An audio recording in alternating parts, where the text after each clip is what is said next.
Video like जरूर कर लीजिए और ऐसे वीडियो लगातार फ्री में पाने के लिए चैनल को तुरंत सब्सक्राइब कर लीजिए और बेल आइकन को जरूर टैप कर लीजिए ताकि आगे भी सारे वीडियो आपको मिलते रहे। यूट्यूब में फॉलो करते हैं तो प्लीज ये वाला फ्री टेलीग्राम चैनल जरूर ज्वाइन कर लीजिएगा। सारे नोटिफिकेशन सारे अपडेट यहीं पे आते हैं, ध्यान रखिए। दोस्तों एक बार फिर से आपका स्वागत है यूपीपीएससी बेस्ड ऑनलाइन कोचिंग के इस यूट्यूब चैनल पर।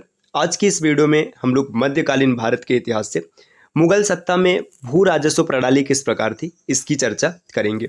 इससे पहले की वीडियोस में हम लोगों ने मुगल सत्ता को कंप्लीट पढ़ रखा है। मुगल सत्ता में सैन्य प्रशासन व्यवस्था कैसी थी, उन्होंने किस प्रकार के सिक्के चलाए थे, इन सब के बारे में भी संपन्न हो चुकी है बातें।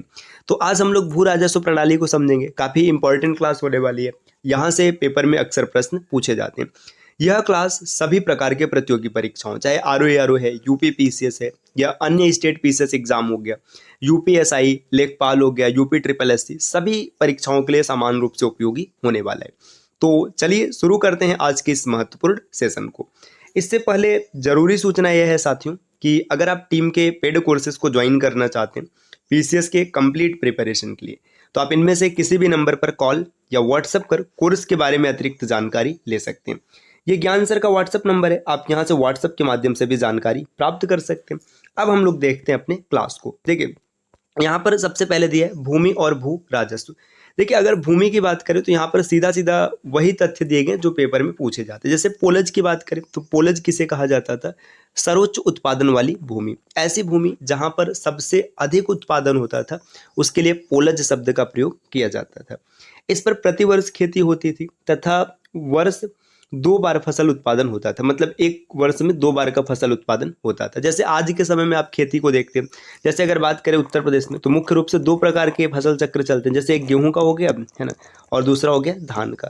ये विशेष तौर पर मतलब ज़्यादा होता है, इसके अतिरिक्त और भी फसल हैं, लेकिन यहाँ पर मूल रूप से अगर देखा जाए, जैसे धान की बात करें तो जून जुलाई में इसका रोपण होता है और सितंबर अक्टूबर नवंबर के आसपास कटाई होती है ना। इसके बाद अगर आप देखेंगे गेहूं के लिए तो जैसे इसकी कटाई जब होगी, जैसे मान के चलिए अक्टूबर नवंबर में कटाई हुई है तो दिसंबर के आसपास गेहूं लगाया जाएगा, इसकी बुआई होगी और मार्च अप्रैल के आसपास इसकी कटाई होगी। तो इसी प्रकार जो फसल चक्र है, ऐसे ही क्या होता था, ये 2 बार मतलब फसल उत्पादन हुआ करता था।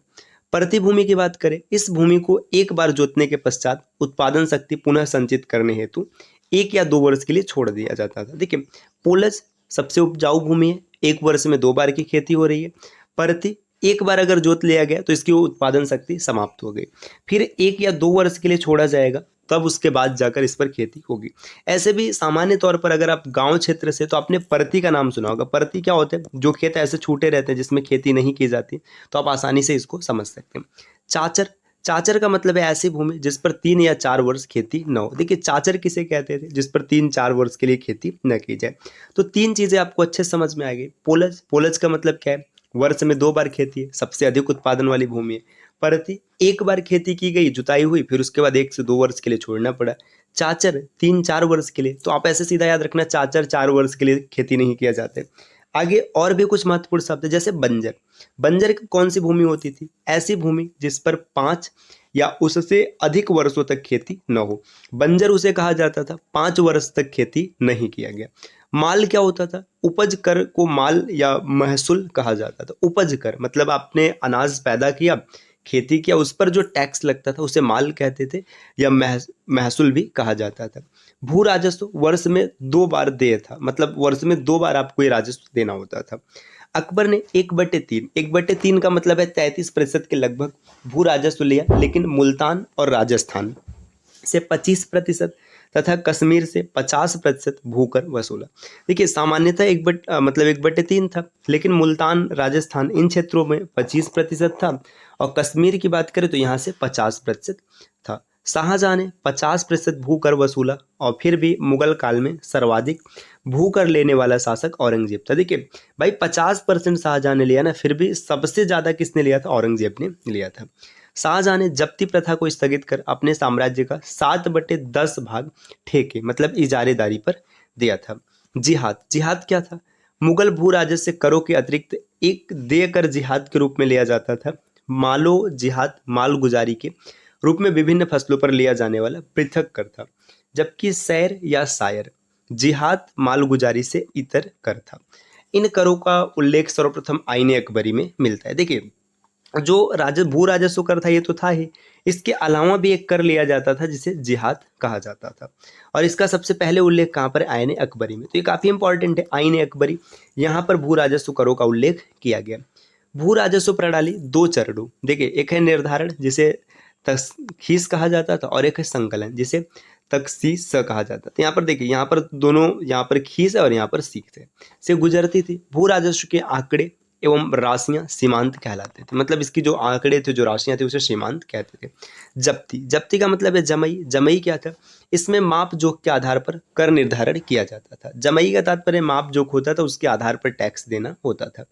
चूंकि इस पद्धति में कर केवल नगद रूप में लिया जाता था, इसलिए यह प्रणाली नगदी भी कहलाती थी। तो जब्ती को ही नगदी कहा जाता है। तहसाला व्यवस्था जब्त पैमाइश पर आधारित थी। मतलब जो तहसाला व्यवस्था, ये जब्त मतलब पैमाइश पर आधारित हुआ करती थी। आगे है गल्ला। गल्ला शब्द क्या होता था? बख्शी या बटाई या भवाली। भू राजस्व निर्धारण की सबसे प्राचीन पद्धति है। इसमें कृषक को नगद या उपज किसी भी रूप में भुगतान करने की आज़ादी थी। गल्ला बख्शी प्रथा को मारवाड़ में लाटा कहा जाता था। ये जो बख्शी प्रथा था, इसको मारवाड़ में लाटा प्रथा भी कहते थे। ये 3 प्रकार की बटाई प्रचलित थी इसमें। देखिए, खेत बटाई, खेत में खड़ी फसल के आधार पर राज्य एवं किसान का हिस्सा बांट देना खेत बटाई था। मतलब खड़ी फसल के हिसाब से हिस्सा बांट दिया जाता था। ये हिस्सा राज्य का, ये हिस्सा मतलब किसान का। लंक या लौंग बटाई, खलिहान में भूसा निकाले बिना राज्य एवं कृषक का बंटवारा, लंक बटाई। मतलब क्या हुआ कि फसल की कटाई हो गई, अब इसका भूसा अलग नहीं किया गया, अब बांट दिया गया, तो इसे कहेंगे लंक बटाई। रास बटाई, यहाँ भूसा पृथक हो जाने के बाद बटाई की जाती थी। देखिए, मतलब 3 तरह का। खेत बटाई, खेत को ही बांट दिया गया। लंग या लांग बटाई, फसल काट दिया गया लेकिन उसमें से अनाज को अलग नहीं किया गया।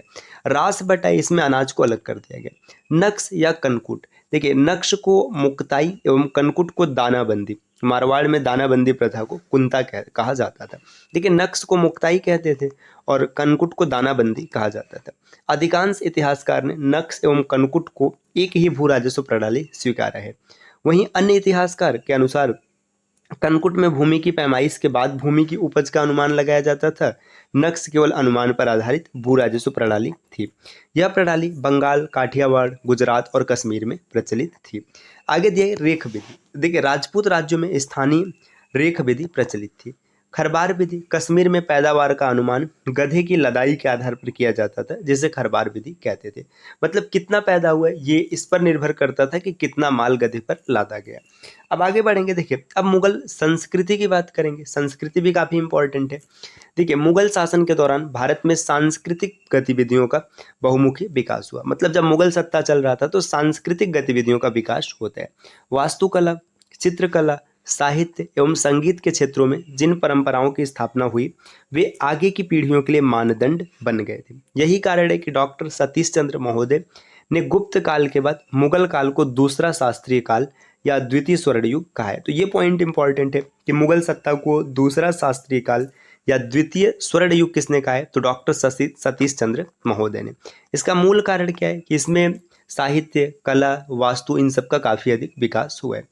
मुगल काल को फारसी काव्य का ग्रीष्म काल कहा जाता है। ये भी इंपॉर्टेंट है। फारसी काव्य का ग्रीष्म काल मुगल काल को कहते हैं। अकबर ने साहित्य को विभिन्न धर्मों और विचारों के व्यक्तियों के बीच स्थित मतभेदों एवं विषमताओं को समाप्त करने का माध्यम माना था। देखिए, अकबर का कहना था कि जो साहित्य है, अलग अलग धर्म, अलग अलग परंपरा के लोगों के बीच जो मतभेद है उसे समाप्त हो जाएगा इससे। अकबर पहला मुगल सम्राट था जिसने संस्कृत को संरक्षण प्रदान किया। तो ये काफ़ी महत्वपूर्ण बिंदु है। संस्कृत को संरक्षण प्रदान करने वाला मुगल बादशाह कौन है? अकबर।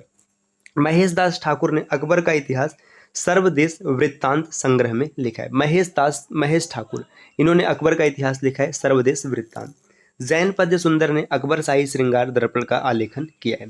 देखिए, जैन पद्य सुंदर, इन्होंने क्या लिखा है? अकबर शाही दर्शन श्रृंगार दर्पण। जैन सिद्धिचंद्र ने भानुचंद्र चरित एवं देव विमल ने हरि सौभाग्यम की रचना की, जिसमें अकबर के दरबार में आने वाले जैनियों एवं जैन त्योहारों का विवरण मिलता है। देखिए, सिद्धिचंद्र, इन्होंने क्या लिखा है? भानुचंद्र चरित्र लिखा है और देव विमल ने हरि सौभाग्यम की रचना की है। संस्कृत विद्वान गोविंद भट्ट ने को अकबर के युग का कालिदास या अकबरीय कालिदास कहा जाता है। देखिए, गोविंद भट्ट, इन्हें अकबर के युग का कालिदास कहते हैं या फिर अकबरी कालिदास कहा जाता है। आगे बढ़ेंगे। अब देखिए, यहाँ पर कुछ पुस्तकें हैं और उसके अनुवादक। अनुवादक का मतलब इसका रूपांतरण किसने किया है, तो यहाँ पर हम लोग देख लेते हैं। देखिए अगर बात करेंगे पुस्तक, देखिए कलिया दमन, कलिया दमन का अनुवाद किया अबुल फजल ने। सिंहासन बत्तीसी और रामायण अब्दुल कादिर बदायूनी के द्वारा अनुवादित की गई। ये अनुवाद मूल रूप से फारसी भाषा में किया जा रहा है। अथर्ववेद बदायूनी ने इसका अनुवाद प्रारंभ किया, लेकिन पूर्ण किया है हाजी इब्राहिम सरहिंदी ने। हितोपदेश ये ताजुल माली ने इसे अनुवादित किया है ना। इसका नाम इन्होंने रखा फुफरी अल कुबूल। जीचे दीदे में जाई, इन्होंने क्या किया, इसका अनुवाद किसने किया, फतेउल्लाह सिराजी ने। भगवत पुराण का अनुवाद किया राजा टोडरमल ने। राजतरंगिणी जिससे कश्मीर का इतिहास पता चलता है, इसको शाह मोहम्मद शाहबादी ने अनुवादित किया और इसका नाम रखा है बहर उल अशमार। आगे बढ़ेंगे, और भी कुछ पुस्तकें जैसे देखिए फारसी प्रकाश, इसको कृष्णदास ने अनुवाद किया। यह पुस्तक संस्कृत एवं फारसी का प्रथम शब्दकोश है। तजक, तजक का अनुवाद किसने किया, मुकम्मल खां गुजराती ने। अनुवादित ज्योतिष शास्त्र की इस पुस्तक का नाम जहान जफर रखा गया। देखिए आगे है मजमूल बुल्दान, गांव एवं शहरों की अनुपम कृति। अरबी में लिखित भूगोल की इस पुस्तक का अनुवाद मुल्ला अहमद कासिम बेग एवं शेख मुनव्वर आदि ने मिलकर किया है। मतलब ये अरबी में लिखा गया, इसका अनुवाद किया गया। हरिवंश मौलाना शेरी ने इसका अनुवाद किया है। लीलावती गणित की पुस्तक है ना। नल दमयंती योग वशिष्ठ, इन सब का अनुवाद फैजी ने किया है। पंचतंत्र विष्णु गुप्त की जो एक रचना है, इसका अनुवाद किसने किया है, नौशीरवां। इसका फारसी, जबकि कालीला और दिमना ने अरबी अनुवाद किया हुआ है।